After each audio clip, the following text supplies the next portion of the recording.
حضرت عائشہ صدیقہ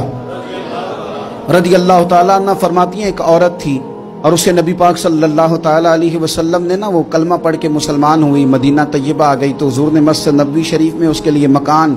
ایک سادہ سا کمرہ ساتھ مسجد کے بنوا دیا، وہیں رہنے لگی۔ اکثر وہ سیدہ طیبہ کے پاس آتی تو حضرت عائشہ صدیقہ رضی اللہ تعالیٰ عنہ فرماتی ہیں وہ بڑی باتیں سناتی اور آخر میں کہتی وہ ہار والا دن بھی بڑا عجیب دن تھا اور میرے رب کی قدرتوں کا دن تھا، وہ بھی بڑا عجیب دن تھا۔ سیدہ عائشہ صدیقہ رضی اللہ تعالیٰ عنہ ایک دن فرمانے لگی کہ تو ہار والے دن کا بڑا ذکر کرتی ہے، وہ کیا دن تھا؟ تو خاتون کہنے لگی اماں جی وہ دن تھا جب میرے رب پر بھروسہ اور مضبوط ہو گیا، جس دن میرا اپنے رب پر توکل اور بڑھا، میرے ایمان میں یقین میں اور پختگی آئی۔ کہنے لگی میں ایک گھر کی کنیز تھی، نوکرانی تھی، اس گھر میں ایک بچی تھی جس کے پاس سونے چاندی ہیرے جواہرات کا ہار تھا۔ اس زمانے میں چمڑے کے اوپر لوگ ہیرے جواہرات لگاتے تھے، کئی دفعہ سرخ رنگ کے چمڑے پہ لگائے جاتے تھے، وہ بچی پہنتی تھی تو کہتی ہوں بچی کے اس نے اتار کے رکھا یا اس سے گرا وہ ہار تو چیل اسے اٹھا کے لے گئی گوشت سمجھ کے اور میرے سامنے اٹھا کے لے گئی۔ گھر والوں نے مجھ سے پوچھا، یہ بخاری میں موجود ہے، گھر والوں نے پوچھا مجھ سے کہ وہ ہار کہاں ہے تو میں نے کہا چیل اٹھا کے لے گئی۔ گھر میں کچھ چوری ہو جائے تو سب سے پہلا الزام کس پہ لگتا ہے؟ ملازمین پہ۔ کہتے انہوں نے مجھے بڑا مارا، بڑی تکلیف تھی، حتیٰ کہ میری شرمگاہ تک کی تلاشی، میری عزت اتنی خراب کی میں بتا نہیں سکتی۔ میں نے اپنی زندگی میں ایک واقعہ دیکھا، ایک امیر گھر میں چوری ہو گئی، ملازم کو اتنا مارا کہ وہ چارپائی پہ پڑ گیا، پولیس والوں سے اتنی مار پروائی گئی کہ وہ بیچارہ چارپائی پہ پڑ گیا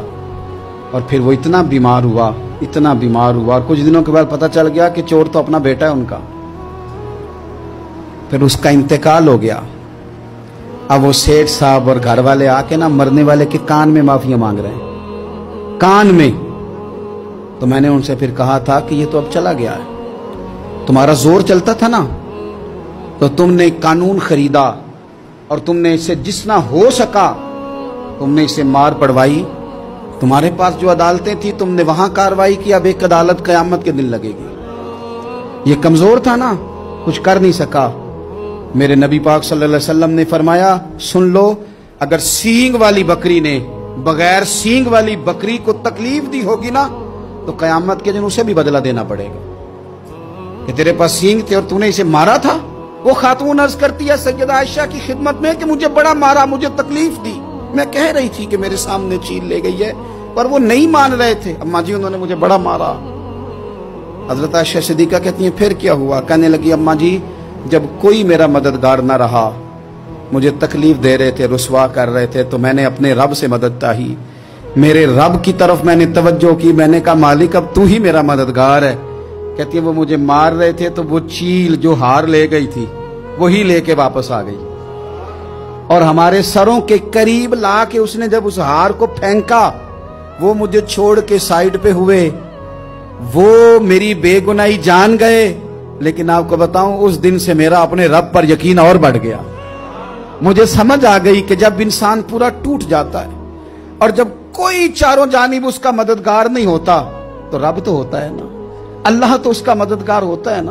وہ تو پھر اپنے اس بندے کی مدد کرتا ہے پھر وہ تو توانائی دیتا ہے وہ تنہا نہیں چھوڑتا، وہ تو آنسوؤں والوں کے آنسوؤں پہ بڑا کرم فرماتا ہے، وہ تو قسم پرسی میں آ جاتا ہے، اس کی رحمت بڑھ کے استقبال کر لیتی۔